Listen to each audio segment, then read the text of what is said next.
إن الحمد لله نحمده ونستعينه ونستغفره ونؤمن به ونتوكل عليه ونعوذ بالله من شرور أنفسنا ومن سيئات أعمالنا من يهده الله فلا مضل له ومن يضلل فلا هادي له فلن تجد له وليا مرشدا ونشهد أن لا إله إلا الله وحده لا شريك له هو الذي لا ضد له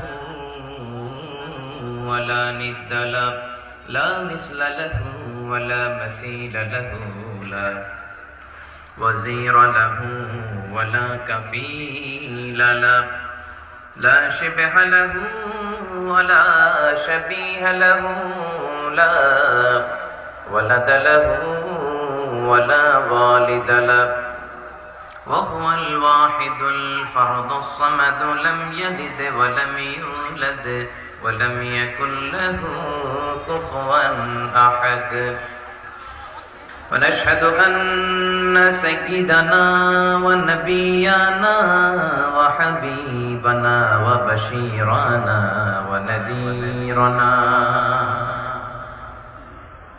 وطبيبنا وطبيب أرواحنا وحبيبنا وحبيب ربنا محمدا عبد الله ورسوله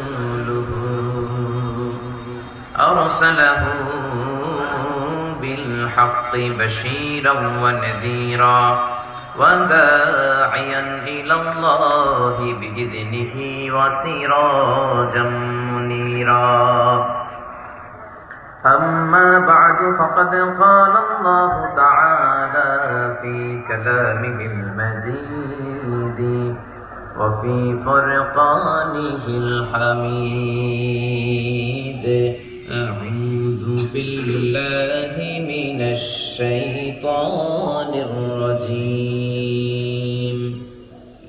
بسم الله الرحمن الرحيم إن الله وملائكته يصلون على النبي يا أيها الذين آمنوا صلوا عليه وسلموا تسليما اللهم صل على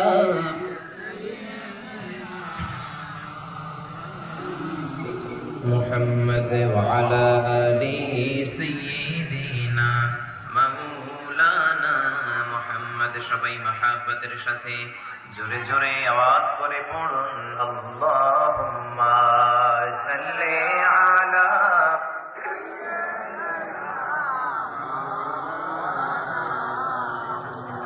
وعلى آل سيدنا مولانا محمد رسول তোমারি জন্য মন কাঁদে আখি কাঁদে ভুবন কাঁদে শুধু বেদনায় হৃদয়ে সেই বাসা বাঁধে তোমারি জন্য মন কাঁদে আখি কাঁদে ভুবন কাঁদে শুধু বেদনায় হৃদয়ে সে বাসা বাঁধে আল্লাহুম্মা সাল্লি আলা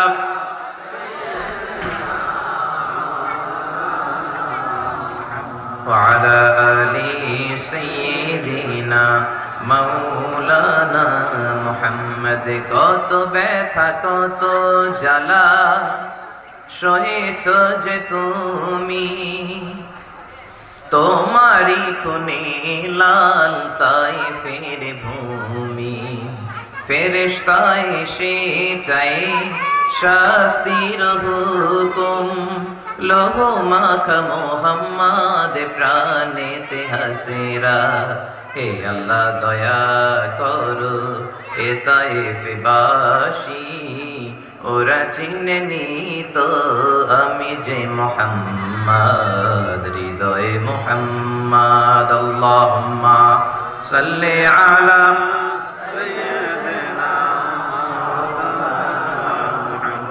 وعلى آل سيدنا مولانا محمد لا إله إلا الله لا إله إلا الله جل لا إله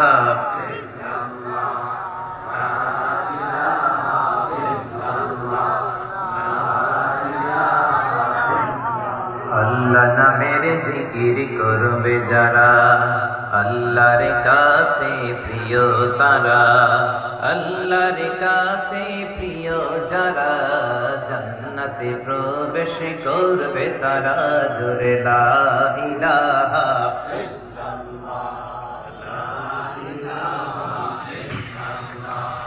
লা ইলাহা ইল্লাল্লাহু মুহাম্মাদুর রাসূলুল্লাহ সাল্লাল্লাহু আলাইহি ওয়াসাল্লাম। বিসমিল্লাহির রহমানির রহিম। পরম করুণাময় অসীম দয়ালু আল্লাহর নামে শুরু করছি। আমরা মুসলমানরা সব কাজ শুরু করি কার নামে? আরো জোরে বলেন, কার নামে? সকাল বেলায় ভালো কাজ করলে কার নামে শুরু করবো? বিকেল বেলায় কার নামে? রাতের বেলায় কার নামে? সব কাজ একজনের নামে শুরু হবে। তিনি কে? তিনি হচ্ছেন আমাদের আল্লাহ। আড়াইবাড়ি দরবার শরীফের পীরে শরীয়ত মরহুম হাফেজ আলহাজ মাওলানা মোহাম্মদ গোলাম জিলানী সাঈদ আল কাদির রাহমাতুল্লাহি আলাইহির 44তম আজিমুশান মাহফিল ইসালে সওয়াব, আল্লাহ সওয়াবটা তার কবরে পৌঁছে দাও। জোরে বলেন আমিন। আল্লাহ ওনার কবরটাকে তুমি জান্নাতুল ফেরদাউসের টুকরো বানিয়ে দাও। বলেন আমিন।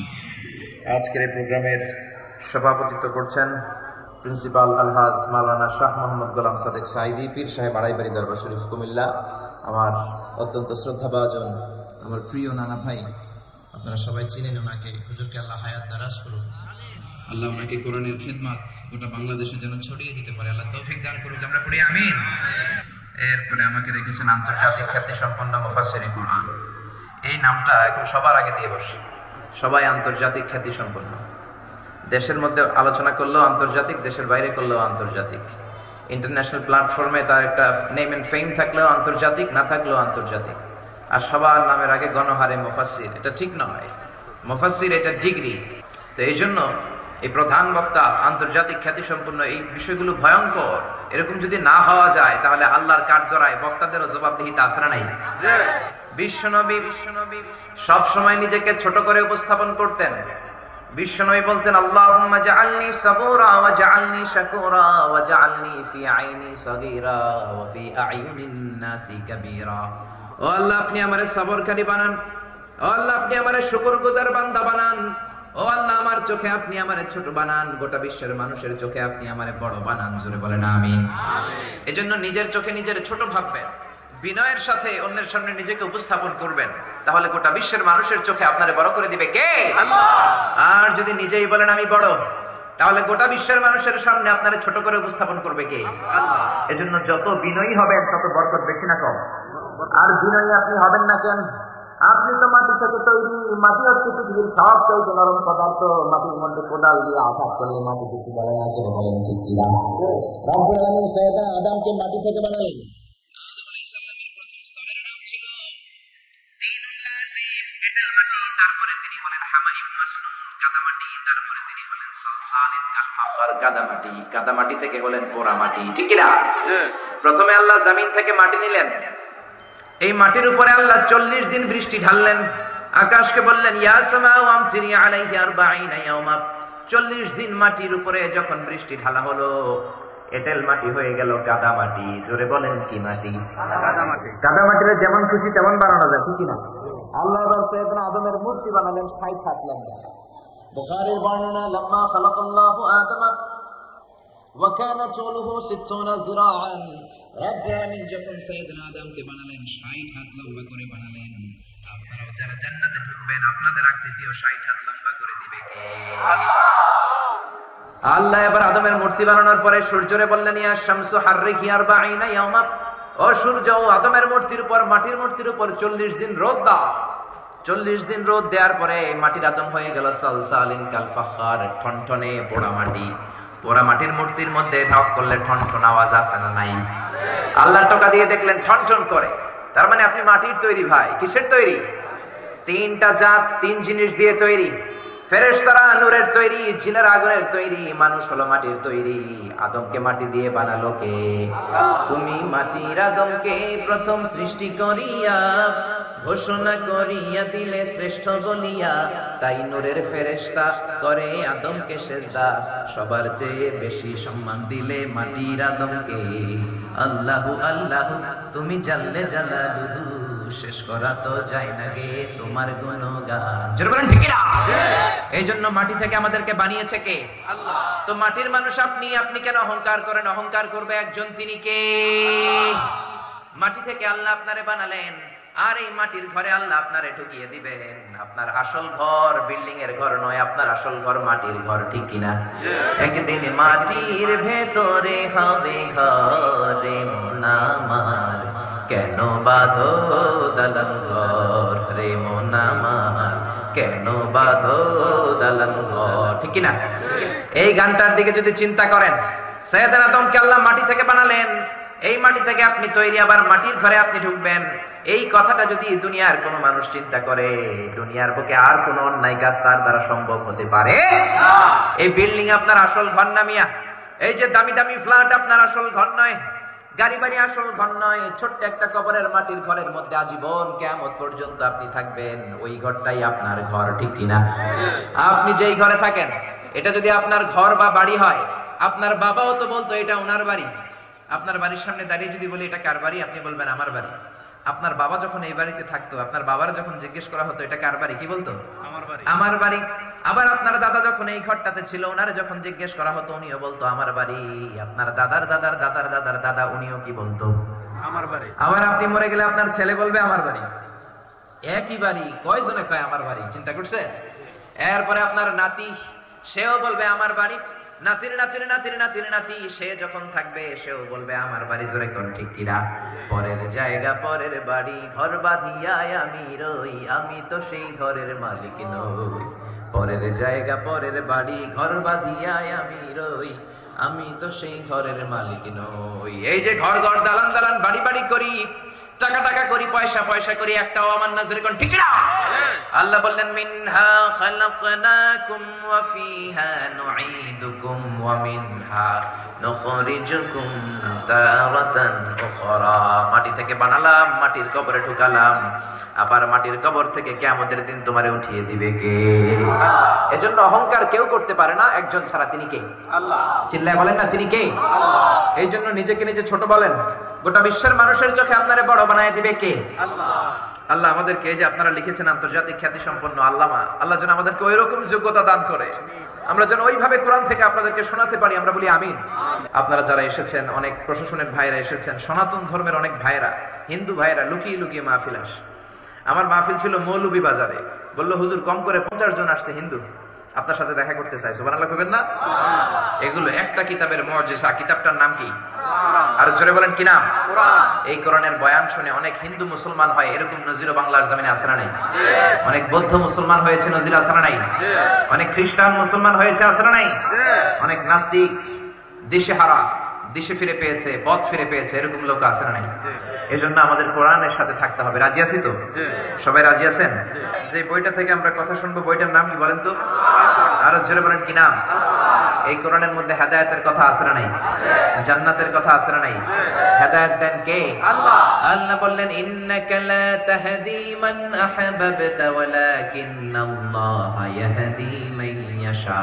ও নবী, আপনি চাইলেই কাউকে হেদায়েত দিতে পারবেন না, হেদায়েত দেয় একজন, তিনি কে? আল্লাহ। কোন নবী কাউরে হেদায়েত দিতে পারে না, কোন ওলি কাউরে হেদায়েত দিতে পারে না, হেদায়েত দেয় একজন, তিনি কে? আল্লাহ। এই পৃথিবীতে অনেক বাবা ছিল, নবী ছেলেরা হেদায়েত করতে পারে নাই, আছে না নাই? ইব্রাহিম আলাইহিস সালাম আল্লাহর বড় পয়গম্বর, তার বাবা আজার ছিল কট্টর কাফের, ছেলে নবী কিন্তু বাপের হেদায়েত হয় নাই, ঠিক কি না? আবার অনেক বাবা ছিল নবী, নূহ আলাইহিস সালাম আল্লাহর নবী, তিনি তার ছেলেরে কানানকে হেদায়েত করতে পারে নাই, ঠিক কি না? আবার স্বামী ছিল নবী, বিবিরে হেদায়েত করতে পারে নাই। লূত আলাইহিস সালাম আল্লাহর বড় পয়গম্বর, তিনি নবী হয়েও বিবিরে হেদায়েত করতে পারেন নাই। আবার বিবি আল্লাহর ওলি, বিবি ওলি হলে কি হবে? স্বামীরে হেদায়েত করতে পারে না, আছে না নাই? আসিয়া আল্লাহর ওলি, ঠিক কিনা? কিন্তু ফেরাউনের কপালে কি হেদায়েত হয়েছে? জোরে বলেন হয়েছে?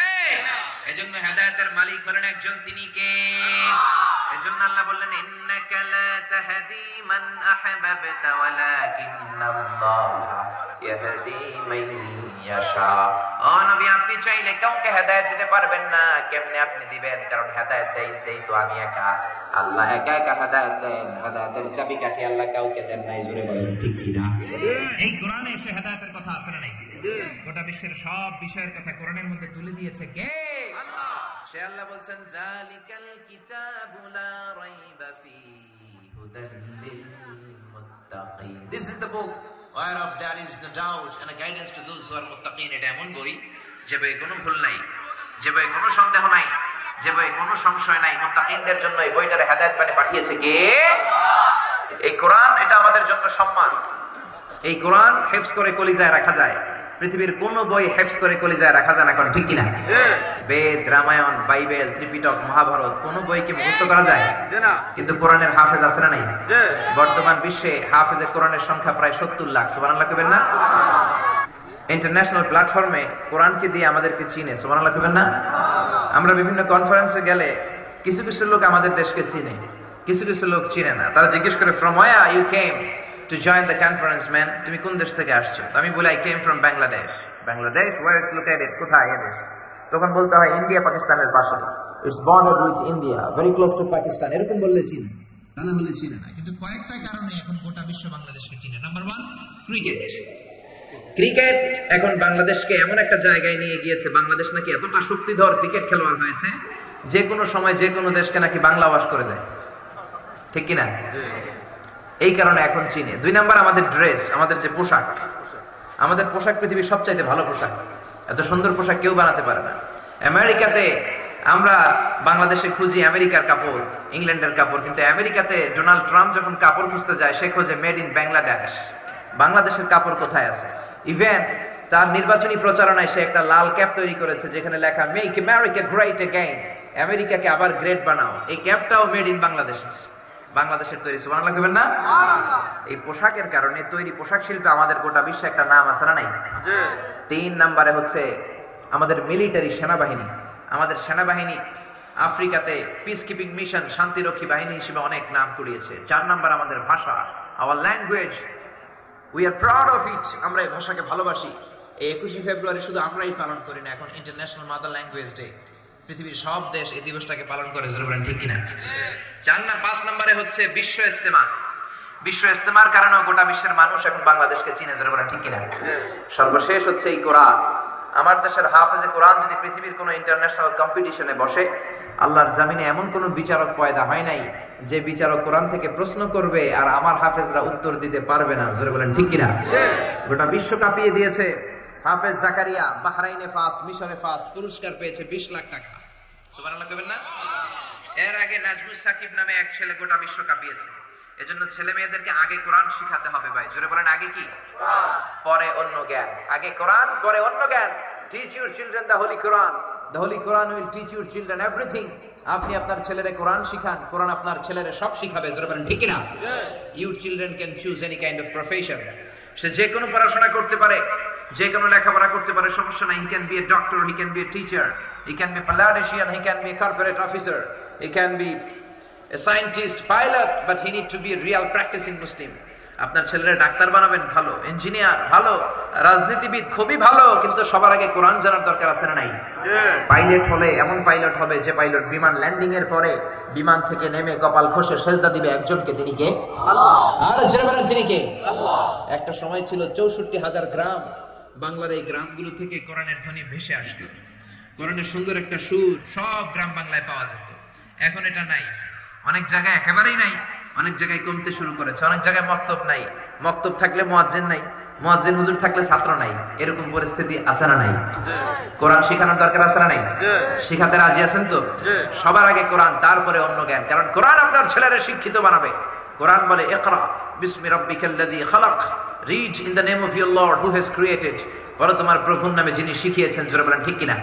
ধর্মপ্রাণ ধর্মপ্রাণ আমরা বড়ই ধর্মপ্রাণ, নামাজ রোজার কিছু নাই বলেও ধরি না কোরআন। ধর্মপ্রাণ রোজ সকালে শুনতাম আগে আল কোরআনের বাণী রে, আল কোরআনের বাণী, এখন শুনি সারে গামার দীপ্ত ফেনফেনানি। যেরকম ঠিক কিনা? ধর্মপ্রাণ মুসলমান আজকাল হয়েছে মডার্ন। ধর্মপ্রাণ ধর্মপ্রাণ আমরা বড়ই ধর্মপ্রাণ, নামাজ রোজার কিছু নাই ভুলেও ধরি না কোরআন। ধর্মপ্রাণ প্রতিদিন কোরআন শিখায় যে তার পকেট যায় ফাঁকা রে, তার পকেট যায় ফাঁকা। সপ্তাহে 2 দিন গান শিখায় যে নেয় তো 1000 টাকা। জোরে বলেন না ঠিক কিনা? ধর্মপ্রাণ মুসলমান আজকাল হয়েছে মডার্ন। ধর্মপ্রাণ ধর্মপ্রাণ আমরা বড়ই ধর্মপ্রাণ, নামাজ রোজার কিছু নাই ভুলেও ধরি না কোরআন। ধর্মপ্রাণ কোরআন শিখাতে রাজি আছেন? নিজে পারলে বিবিরে শিখান, বিবি পারলে বিবির কাছ থেকে শিখেন। কোরআন শিখায় কোনো লজ্জা নাই, জোরে বলেন ঠিক কিনা? কেননা বিশ্বনবী বললেন খায়রুকুম মান তাআল্লামাল কোরআন ওয়া আল্লামাহু, তোমাদের মাঝে আল্লাহর কাছে ওই লোকটা সবচাইতে সেরা যে নিজেও কোরআন পড়ে অন্যরেও শেখায়। সুবহানাল্লাহ। আপনি আপনার বিবিরে শিখালেন অথবা আপনার বিবি আপনারে শিখালো, এগুলো দেখে দেখে আপনার ছেলে মেয়ে এগুলো কোরআন শিখে শিখে বড় হবে, জোরে বলেন ঠিক কিনা? আপনার ফ্যামিলিটা জান্নাতি ফ্যামিলি হবে, জোরে বলেন ঠিক কিনা? আর যদি কোরআন না শিখিয়ে বিবিরে জি বাংলা দেখতে দেন, স্টার জলসা দেখতে দেন, কিরণমালা দেখতে দেন, তাদের পেট থেকে বড় বড় ডন আর গডফাদার বের হবে, কোন ঠিক কিনা? কোরআন শিখালে মায়ের পেটগুলো হলো খনি। কোরআন শিখান, হেজাব শিখান, ভদ্রতা শিখান, পর্দার মধ্যে রাখেন, তাদের পেটগুলো ডায়মন্ডের খনি। আমার মায়ের পেটগুলো স্বর্ণের খনি। এই পেটগুলো থেকে বড় বড় আল্লামা বের হবে, মুফাসসিরে কোরআন বের হবে, এই পেটগুলো থেকে আল্লাহর ওলি বের হবে, জোরে কোন ঠিক কিনা? আর যদি জি বাংলার হাতে ছেড়ে দেন, স্টার জলসা দেখতে দেন, কিরণমালা হিন্দি সিরিয়াল দেখতে দেন, তাদের পেট থেকে বের হবে বড় বড় গডফাদার। এরশাদ শিকদার, পিচ্চি হান্নান, কালা জাহাঙ্গীর, আছে না নাই? এজন্য পর্দা শিখানোর দরকার আছে না নাই? ছোট্ট মেয়েটারে 5 বছর 7 বছর যখন হয়ে যায় পর্দা শিখিয়ে দেন, দেখবেন এই মেয়েটা বড় হলে এর পেট থেকে খাদিজার মতো, আয়েশার মতো মেয়ে বের হবে, তা না হলে এর পেট থেকে তসলিমা নাসরিনের মতো নাস্তিক বের হবে, ঐশীর মতো মেয়ে বের হবে, জোরে বলেন ঠিক কিনা? এজন্য কোরআন শিখাতে রাজি আছেন তো? এই কোরআন আপনাকে বলে দিবে কেন আপনি পৃথিবীতে আসলেন, আসার আগে কই ছিলেন, আবার কোথায় যাবেন, এই সব ইনফরমেশন তথ্য কোরআনে আছে না নাই? আমরা যদি বলি কোরআন কেন আসলাম তুমি বলো, কোরআন বলে ওয়ামা খালাকাতুল জিন্না ওয়াল ইনসা ইল্লা লিয়াবুদুন, জিন জাতি আর মানুষ জাতি তোমাদেরকে সৃষ্টি করা হয়েছে কেবলমাত্র আল্লাহর ইবাদতের জন্য। জোরে বলেন কার? চিল্লায় বলেন না কার? এজন্য চাইবো আমরা একজনের কাছে, তিনি কে? আল্লাহ ছাড়া অন্য কারো কাছে চাওয়া যাবে? অনেকে আছে গণক বাবার কাছে যায়, জ্যোতিষ বাবার কাছে যায়, রাশিফল দেখে কথা বলে, হাত দেখে কথা বলতে চায়, এরকম লোকের কাছে যায়, আসে না নাই? গণকের কাছে যদি যায় আপনার ঈমান থাকবে নাকি? বিশ্বনবী বললেন মান আতা আররাফান ফাসালাহু আন শাইইন লাম তুকবাল লাহু সালাতুহু 40 ইয়াওমা, কেউ যদি কোনো গণকের কাছে যায়, ভবিষ্যতের ব্যাপারে যদি গণককে জিজ্ঞাসা করে, ওই ব্যক্তির 40 দিনের নামাজগুলোরে বাতিল করে দেয় কে? আল্লাহ। গণকের কাছে যাবেন না তো? যাবেন না তো? তবে যেতে পারবেন এক শর্তে, সাইজ করার জন্য, মাইট দেওয়ার জন্য পারা যাবে না? ওর চেম্বারে যেই কোনো কথা নেই, 40 কেজি ওজন, থাপ্পড় দিলে যদি রেগে যায়, আমি আমার থাপ্পড় দিলেন কেন? আপনি বলবেন তুমি না গণক, ভবিষ্যতের সব কথা আগেই জানো, আমি এসে যে তোমার থাপ্পড় দিবে তুমি তো আগেই জানার কথা, আমারে দেখে তুই দৌড় দিলি না কেন? জোরে বলেন ঠিক কিনা? এইভাবে গণকদেরকে ধোলাই দিলে আর গণক খুঁজে পাওয়া যাবে? এইভাবে জ্যোতিষ বাবাদেরকেও ধোলাই দিতে হবে। বাংলাদেশের জ্যোতিষ বাবা আছে না নাই? লিটন দেওয়ানের চেম্বার আছে না নাই? কোথায়? বসুন্ধরায়। বসুন্ধরাতে আগুন লাগলো, ওর চেম্বারও জ্বললো, কিচ্ছু কইতে পারে নাই, র্যাবের প্রধান যাই আগে এটারে বাঁচছে। তুই বেটা বাংলাদেশের মানুষের ভাগ্য বলে দেশ, বসুন্ধরায় তোর চেম্বারে আগুন লাগছে, আগে গলি না কেন? সুবহানাল্লাহ কইবেন না? এইভাবে যদি যুক্তি তর্ক দিয়ে, কোরআন দিয়ে, হাদিস দিয়ে বুঝিয়ে বুঝিয়ে এক একটারে শান্টিং করা শুরু করে দেন, বাংলার জমিনে কোনো গণক বাবার, জ্যোতিষ বাবার চেম্বার থাকবে? এজন্য খবরদার, এদের কাছে যাওয়া যাবে না। আবার তারা রাশিফল দেখে বলবে আপনার কুত্তা রাশি, আপনার বউ নিয়ে গেলে বলবে তোর বউয়ের বিলাই রাশি, বাচ্চা নিয়ে গেলে বলবে ইন্দুর রাশি, আবার বলবে হাতটা দেখা, হাতের মধ্যে ভাগ্য আছে, সব বলে দেব ভুয়া কথা, ঠিক না? হাতে কোনো ভাগ্য নাই, ভাগ্য থাকে লৌহে মাহফুজে। কে বলছেন? কে বলছেন? হাতে কেমনে ভাগ্য থাকে? কারো হাতে কোনো ভাগ্য নাই, কারণ ভাগ্য তো তারও আছে যার হাত নাই, জোরে কোন ঠিক কিনা? অনেক লোক হাত ছাড়া পা ছাড়া জন্মায় না, তো যেই লোকটার হাত নাই ওই লোকটার ভাগ্য আছে না নাই? সবকিছু লাউহে মাহফুজে লিখে রেখেছেন কে? আল্লাহ। সে আল্লাহ বললেন ওমা খালাকাতুল জিন্না ওয়াল ইনসা ইল্লা লিয়াবুদুন, জিন জাতি মানব জাতিকে একটা কারণে তৈরি করলাম, সেটা হলো আমার ইবাদতের জন্য। জোরে বলেন ঠিক কিনা? এজন্য চাইবো আমরা একজনের কাছে, তিনি কে? আল্লাহ। একজন আছে নামাজে আসলে মসজিদে চায়, মসজিদ থেকে বের হয়ে খাজা বাবার কাছে চায়, আছে না নাই? কেউ ফিরে না খালি হাতে, খাজারে তোর দরবারেতে, বলে না? এটা বললে আপনার ঈমান থাকবে? কি বলতে হবে? কেউ ফিরে না খালি হাতে, আল্লাহরে তোর দরবারেতে। কি সুন্দর আমার মাওলার দরবার, চাইলে কেউ কোনোদিন খালি হাতে ফিরে না। জোরে বলেন ঠিক কিনা? খাজার দরবারে অনেকে দামি জুতা পরে যায়, জুতা চুরে নিয়ে যায়, খালি পায়ে ফিরে আসে, এরকম আছে না নাই? অ্যাপেলের সেট নিয়ে যায়, স্যামসাং এর মোবাইল নিয়ে যায়, চোর বাবা চুরি করে ফেলে মোবাইল, খালি হাতে ফিরে কান্দে, এরকম আছে না নাই? কিন্তু একটা দরবার থেকে কেউ ফিরে না, এটা কার দরবার? আবার একদল আছে মসজিদে যে আল্লাহরে বলে আপনি আর রহমানের রহিম, দয়ালু। মসজিদে আল্লাহরে দয়ালু বলে, মসজিদ থেকে বের হয়ে দয়াল বাবার কাছে যায়, আছে না নাই? দয়াল বাবা রে দয়া করো আমারে, বলে না? বলা যাবে? কি বলতে হবে? দয়াল আল্লাহ রে দয়া করো আমারে। আমাদেরকে দয়া করে কে? আল্লাহ। সবাই বলেন কে? আল্লাহ। সে আল্লাহ বললেন ওমা খালাকাতুল জিন্না ওয়াল ইনসা ইল্লা লিয়াবুদুন, জিন জাতি মানব জাতি ইবাদতের জন্য তৈরি করলাম। আবার বিশ্বনবী বললেন এই ইবাদতের সারমর্ম হলো দোয়া, যে দোয়াটা শুরুতে আপনারা আমার জন্য করেছেন। ইবাদতের নির্যাস, ইবাদতের জিস্ট সামারি হচ্ছে দোয়া। ইবাদতের সামারি কি? দোয়া। জোরে বলেন কি? দোয়া। এজন্য দোয়া করার দরকার আছে না নাই? দোয়ার মধ্যে পাওয়ার আছে না নাই? দোয়ার ভিতরে ক্ষমতা আছে না নাই? এই ক্ষমতা দিয়ে দিয়েছেন কে? দোয়ার মতো যদি দোয়া করতে পারেন, চাওয়ার মতো যদি চাইতে পারেন, কান্নার মতো যদি কান্না করতে পারেন, ফরিয়াদের মতো যদি ফরিয়াদ করতে পারেন, রোনাজারির মতো রোনাজারি করলে তাকে সাড়া দিবে কে? সে আল্লাহ বললেন বান্দা আমি ইবাদতের জন্য তৈরি করলাম, আর ইবাদতের নির্যাস বানালাম দোয়াকে। নামাজ পড়লা, রোজা করলা, হজ করলা, যাকাত করলা, কিন্তু দোয়া করলা না, তাহলে আসল জিনিসটাই তুমি হারালা। এইজন্য বিশ্বনবী বলেন দোয়া মুখুল ইবাদা, দোয়া হচ্ছে ইবাদতের মগজ, ব্রেন। ব্রেন ছাড়া মানুষ বাঁচে? জোরে বলেন বাঁচে? এমনি দোয়া ছাড়া আপনার ইবাদত হবে না। ইবাদতের মূল কথা হলো দোয়া। ইবাদত করলেন, তারপরে যদি দোয়া করেন, ইবাদতটা কবুল করে নিবে কে? এইজন্য প্রত্যেক নামাজের শুরুতে আমাদের দোয়া আছে না নাই? সূরাতুল ফাতিহার অপর নাম সূরাতুদ দোয়া। সূরাতুল ফাতিহার অপর নাম কি? সূরাতুদ দোয়া। সূরাতুদ দোয়া মানে প্রার্থনার সূরা। আমরা আল্লাহর কাছে প্রার্থনা করি। সূরাতুল ফাতিহায় আমরা আল্লাহর কাছে দোয়া করি, ইহদিনাস সিরাতাল মুস্তাকিম। আল্লাহ আমাদেরকে সরল সঠিক পথ দেখান। দোয়ার মতো দোয়া করলে কবুল করে কে? আল্লাহ।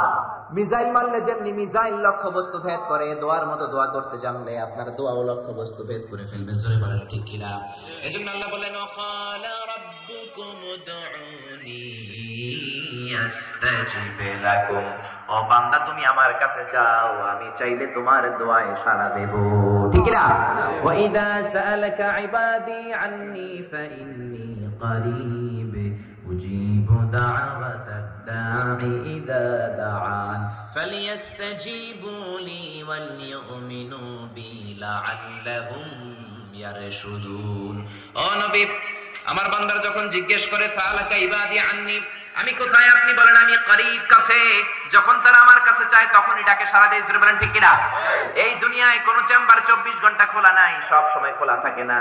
একটা দরবার সব সময় খোলা থাকে, এটা কার দরবার?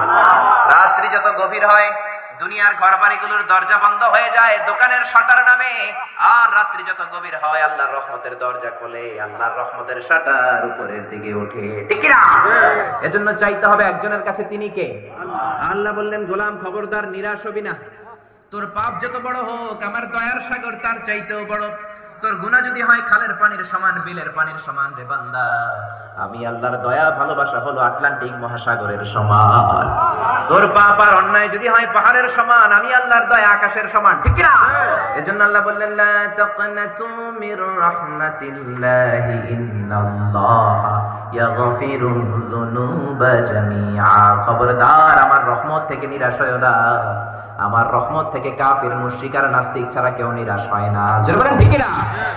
শয়তান আল্লাহরে বলল, আল্লাহ কেন আপনি জান্নাত বানালেন? আল্লাহ বললেন বানাবো না কেন? শয়তান বলল, আল্লাহ জান্নাত বানিয়ে কোনো লাভ নাই, পারলে জাহান্নাম কয়েকটা বাড়ায়া বানান। আল্লাহ বলল কেন কেন? শয়তান বলল, আল্লাহ একটা বান্দারেও তো আপনি জান্নাতে ঢোকাতে পারবেন না, আমি ধোঁকা দিয়ে দিয়ে সবগুলারে জাহান্নামে পাঠিয়ে দেব, একটাও জান্নাতে ঢুকতে পারবে না। তাফসীর মাহফিলে যেতে চাইবে ধোঁকা দিয়ে গানের আড্ডায় নিয়ে যাব, কোরআনের মজলিসে যেতে চাইবে ধোঁকা দিয়ে মদের আড্ডাখানায় নিয়ে যাব, সবগুলোরে আমি জাহান্নামী বানাবো। আল্লাহ বললেন, শয়তান তুই আজীবন ধোঁকা দিবি, ওয়াসওয়াসা দিবি, আমার বান্দা নামাজ ছাড়বে, ভুল করবে, জুলুম করবে, অন্যায় করবে, হিন্দি সিনেমা দেখবে, কিন্তু তাফসীরুল কোরআনের মাহফিলে এসে আখিরে মুনাজাতে চোখের পানি ছেড়ে যখন একবার আমার বান্দা চাওয়ার মতো আমার কাছে চাইবে, আমি আমার বান্দার জীবনের সব গুনাহ মাফ করে দেব। শয়তান বলল, এত সোজা না, আমি ডান দিক থেকে ধোঁকা দেব, বাঁ থেকে দেব, উপর থেকে দেব, নিচ থেকে দেব, সামনে থেকে দেব, পেছন থেকে দেব, একটা বান্দারাও আপনি জান্নাতে ঢোকাতে পারবেন না। আল্লাহ বললেন, তুই চ্যালেঞ্জ দিলি, আমিও তোর চ্যালেঞ্জ নিলাম। ওয়া ইজ্জতি ওয়া জালালি ওয়া ইরতিফাই মাকানি, আমার ইজ্জতের কসম, আমার জালালিয়াতের কসম, আমার মহানত্বের কসম, বান্দা আজীবন গুনাহ করবে, নামাজ ছাড়বে, অন্যায় করবে, অপরাধ করবে, মরার সময় মালাকুল মাউত এসে আমার বান্দার রূহটা টান দেয়, ওই টান দেওয়ার চোটে আমার বান্দা ব্যথা পায়, রূহ বের হওয়ার সময় গলা দিয়ে গড়গড় গড়গড় শব্দ হয়, ওই গড়গড়ানি শব্দের আগে একবার যদি আমার বান্দা চোখের পানি ছেড়ে আমার কাছে ক্ষমা চায়, আমি আমার বান্দার জীবনের সব গুনাহ খাতা মাফ করে দেব। এজন্য আল্লাহ বললেন, খবরদার, আমার রহমতের সাগর, দয়ার সাগর, মায়ার সাগর যে কত বড় বান্দা তুমি জানো না। এজন্য সব সময় আল্লাহর কাছে দোয়া করার দরকার, চাওয়ার দরকার আছে না নাই? সব সময় আমরা একজনের কাছে চাইবো, তিনি কে? আল্লাহ। আমরা জীবনে যত দোয়া করেছি কোনোদিন আল্লাহ কোনো দোয়া ফেরায় না। আপনি যখন যেভাবে যেই দোয়াটা চাইবেন কবুল করে কে? আল্লাহ। জোরে বলেন কে? আল্লাহ। তিন ক্যাটাগরিতে আল্লাহ দোয়া কবুল করেন। জোরে বলেন কয় ক্যাটাগরি? ক্যাটাগরি নাম্বার 1, আপনি দোয়া করলেন, আল্লাহ আমার এটা দাও, আল্লাহ সাথে সাথে দিয়ে দিবেন, কবুল করে নিবেন, আপনি যেটা চেয়েছেন পেয়ে যাবেন। আল্লাহ বলে ইয়েস, আমি তোরে দেব, কারণ আল্লাহর কাছে নো নাই। জোরে কেন, ঠিক কিনা? 2 নাম্বার ক্যাটাগরি, আপনি একটা বিষয় আল্লাহর কাছে দোয়া করলেন, চাইলেন, তখন আল্লাহ বলবে ইয়েস, কারণ আল্লাহর কাছে নো নাই। আল্লাহ বলবেন ইয়েস দেব, তবে এখন না, পরে দেব। কখন দিলে আপনার সুবিধা, আপনার চেয়ে ভালো জানেন কে? আল্লাহ বলেন দেব দেব রে বান্দা, এখন নয়, পরে দিলে ভালো হবে, পরে আমি তোমারে দেব, পরে আপনাকে আল্লাহ সেটা দেবেন। 3 নাম্বার ক্যাটাগরি, আপনি আল্লাহর কাছে দোয়া করলেন, চাইলেন, প্রার্থনা করলেন, আল্লাহ বললেন এখনো দেব না, পরেও দেব না, এই দুনিয়াতে দেব না রে গোলাম, জান্নাতের চাইতেও বড় জিনিস আমি তোরে দেব। তার মানে জীবনে যত দোয়া করেছেন কবুল করেছে কে? আল্লাহ। সব নবীরা বিপদে পড়লে চাইতেন কার কাছে? কোন নবী কোন বিপদে পড়ে কোন দোয়া করলেন? আল্লাহর কোরআনের মধ্যে দোয়াগুলো আছে না নাই? সাইয়েদনা আদম দোয়া করলেন, রব্বানা যালামনা আনফুসানা ওয়া ইল্লাম তাগফির লানা ওয়া তারহামনা লানাকুনান্না মিনাল খাসিরিন। আল্লাহ ভুল করেছি, গুনাহ করেছি, অন্যায় করেছি, অপরাধ করেছি, তুমি যদি মাফ না করো আমাদেরকে মাফ করার কেউ নাই। যেরকম ঠিক না, আমাদেরকে মাফ করতে পারে একজন, তিনি কে? আল্লাহ। আর জোরে বলেন কে? আল্লাহ। এই জন্য চাইতে হবে আল্লাহর দরবারে, আল্লাহর ঘর মসজিদে যে চাইবো, কোনো মাজারে যে চাওয়া যাবে না। কোনো মাজারে চাওয়া যাবে? খবরদার, কোনো মাজারে চাওয়া যাবে না, চাইবো আমরা আল্লাহর কাছে। এরপরে সাইয়েদনা ইউনূস নবী দোয়া করলেন, লা ইলাহা ইল্লা আনতা সুবহানাকা ইন্নী কুনতু মিনাল যালিমিন। আল্লাহ আমি ভুল করেছি, অন্যায় করেছি, অপরাধ করেছি, তুমি ছাড়া কোনো ইলাহ নাই, তুমি ছাড়া কোনো মাবুদ নাই, বিপদ থেকে যদি তুমি আমারে রক্ষা না করো, রক্ষা করার মতো কেউ নাই। তিনি আল্লাহর কাছে বললেন, আল্লাহ 3টা অন্ধকারের ভেতরে আমি আছি। 1 হলো মেঘের অন্ধকার, 2 হলো সাগরের ভেতরের অন্ধকার, 3 হলো তিমি মাছের ভেতরে অন্ধকার। কোন ঠিক না? ইউনূস নবীকে তিমি মাছের পেটের ভেতরে ঢুকিয়ে দিল কে? তুমি ইউনূস নবীরে যখন খাইলো মাছেতে গিলিয়া, ফেরেশতা পাঠাইয়া দিলে ইসমে আজম দিয়া, প্রাণে ছিল যাহার ভয় সেথা পাইল যে আশ্রয়, শত্রুদেরই হাত থেকে বাঁচাইলে প্রাণ। আল্লাহু আল্লাহু তুমি জাল্লে জালালুহু শেষ করা তো যায় না গে তোমার গুণগান। চিল্লা বলেন ঠিক না? আল্লাহ সাথে সাথে তিমি মাছের পেটের ভেতর থেকে সাইয়েদানা ইউনূসের দোয়া কবুল করে বললেন ফাস্তাজাবনা লাহু ওয়া নাজ্জাইনাহু মিনাল গাম্মি ওয়া কাযালিকা নুনজিল মুমিনিন। এই জন্য যখন আমরা বিপদে পড়বো চাইবে একজনের কাছে, তিনি কে? আল্লাহ। একদল আছে বিপদে পড়লে চায়, বিপদ সেরে গেলে আল্লাহরে ভুলে যায়, আছে না নাই? দেখবেন বাংলাদেশের সাথে ইন্ডিয়ার ক্রিকেট খেলা, 1 বলে 4 রান দরকার। ওই সময়ে যেই মেয়েটা পর্দার মধ্যে উলঙ্গ হয়ে লাফালাফি করছিল, এখন আর লাফালাফি করে না। এতক্ষণ হিন্দি গান ধরেছিল, দুম্মা চলে, এখন আর দুম্মা চলে বলে না। এখন দেখবেন ওই মেয়েটা মাথার মধ্যে পর্দা দিয়ে আল্লাহর কাছে মুনাজাত করে, বলে আল্লাহ একটা সাইড দাও না, একটা ছক্কা দাও। এরকম দোয়া মুনাজাত আছে না নাই? ওই মুহূর্তে সাকিব আল হাসান যখন ছক্কা মারে, আবার মাথার ওড়না ফেলে দেয়, আবার লাফ দিয়ে গান শুরু করে দেয়, দুম্মা চলে। তার মানে ছক্কা মারার আগেও দুম্মা চলে, পরেও দুম্মা চলে, মাঝখানে কামে লাগছে কাকে? আরে জানেন কাকে? বিপদে আল্লাহরে স্মরণ করলেন, বিপদ চলে গেল, আল্লাহরে ভুলে গেলেন। মুমিন না মুনাফিক? আরে জোরে বলেন মুমিন না মুনাফিক? আল্লাহ বললেন মুনাফিক যদি হও জাহান্নামের তলদেশে থাকবে, আর মুমিন যদি হও কোরআনের সবগুলো কথা মানার দরকার আছে না নাই? কোরআনের কিছু মানলেন, কিছু ছাড়লেন, আপনি মুমিন না মুনাফিক? আল্লাহ বললেন আফাতুমিনুনা বিবাদিল কিতাবি ওয়া তাকফুরুনা বিবাদ। কোরআনের কিছু মানবা, কিছু ছাড়বা, মুমিন না মুনাফিক? একদল কোরআনের সহজগুলা মানে কঠিনগুলা মানে না, আছে না নাই? নরম নরম কথা মানে গরম কথা মানে না, আছে না নাই? মিষ্টি খাওয়ার সুন্নত মানে আল্লাহর রাস্তায় মাইর খাওয়া যে সুন্নাত, ওইটা মানে না, আছে না নাই? সুন্নাত নয় শুধু সুমধুর আলাপ, আর সুন্নাত হলো হুঙ্কারে গর্জন, ঠিক না? সুন্নাত নয় শুধু মেষ চড়াতে যাওয়া, আর সুন্নাত হলো রাষ্ট্রনায়ক হওয়া। সুন্নাত নয় শুধু পাগড়ি মাথায় দেয়া, আর সুন্নাত হলো অন্যায় বাধা দেয়া। জোরে বলেন না ঠিক না? মোহাব্বতে তার খালিদ মোর আলী, দুর্দিনে ও তুমি পাশে থাকো কি? আরো কিছু সুন্নাত আছে তুমি জানো কি? জানলে জীবনে কখনো তা মানো কি? সুন্নাত নয় শুধু দাওয়াতের মেহমান, সুন্নাত নয় শুধু খাওয়া শেষে পান, আরো কিছু সুন্নাত আছে তুমি জানো কি? জানলেও জীবনে কখনো তা মানো কি? জোরে বলেন ঠিক কিনা? সুন্নাত যতগুলো আছে সব মানবো, রাজি আছেন? যতগুলো সূরা আছে সব মানবো, যতগুলো আয়াত আছে সব মানবো, আর চাইবো একজনের কাছে, তিনি কে? আরো জোরে বলেন তিনি কে? কোন নবীরা কোন দোয়া করেছেন, কিভাবে মুক্তি পেয়েছেন, বলতে গেলে অনেক লম্বা সময় লাগবে। এই মেসেজটা শুধু আজকে নিয়ে যান, যে বিপদে পড়লে, আপদে পড়লে, সুসময়ে, দুঃসময়ে, সব সময় আমাদের সহায় ভরসা একজন, তিনি কে? চিল্লায় বলেন তিনি কে? আল্লাহ আমাদের সবাইকে কথাগুলো বুঝা আর আমল করার তৌফিক দান করুক। আমরা পড়ি আমিন।